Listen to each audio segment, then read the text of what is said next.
At the BMW Group plant Hams Hall, a futuristic approach to monitoring and maintaining manufacturing equipment is being implemented with the use of a robot dog.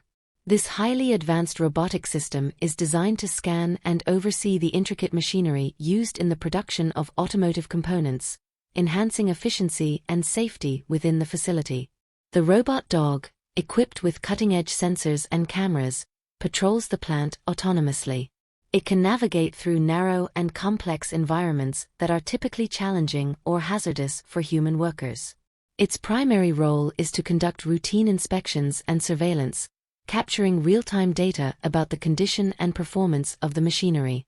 This includes detecting signs of wear and tear, monitoring operational parameters, and identifying potential faults before they lead to breakdowns.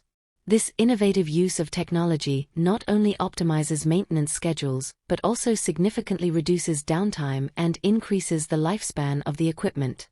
By implementing such advanced robotics, BMW Group plant Hams Hall is not only leading in automotive manufacturing efficiency but also in adopting Industry 4.0 technologies, which blend traditional manufacturing processes with smart technology. This initiative showcases BMW's commitment to innovation and its pursuit of excellence in automotive manufacturing.